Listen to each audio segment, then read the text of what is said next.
Hi and welcome to Rajathi's Family Kitchen. அனைவருக்கும் வணக்கம். இன்றைக்கி நம்ம பார்க்க போகிறது பருப்பு கீரை. பருப்பை ஓரளவுக்கு ஒரு 1/4 டம்ளர் பருப்பு எடுத்து வேக வச்சுக்கணும்.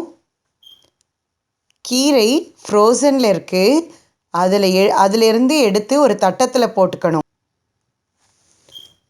அந்த கீரை ஃப்ரோசனில் இருக்கனால ஏற்கனவே கழுவி கட் பண்ணி வச்சது தான். ஸோ வெந்துட்டுருக்கிற அந்த பருப்பில் அந்த கீரையை போடணும். அதை நல்லா மிக்ஸ் பண்ணிக்கணும். இப்போ அந்த பருப்பு நல்லா வெந்துட்டுருக்கு, முக்கால்வாசி வெந்தாச்சு.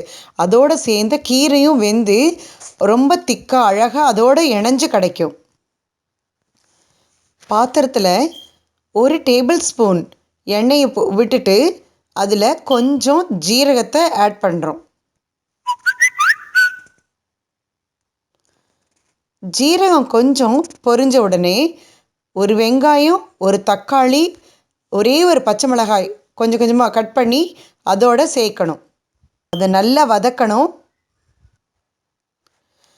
வதக்கின வெங்காயம், தக்காளி, பச்சை மிளகாயை நம்ம வெந்துட்டுருக்கிற பருப்பு கீரையோடு சேர்க்கணும்.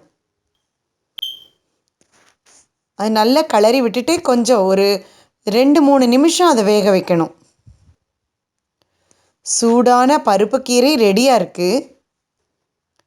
ஸ்டீம் ரைஸோடு இந்த பருப்பு கீரை சாப்பிடும்போது சூப்பர் டேஸ்ட்டாக இருக்கும்.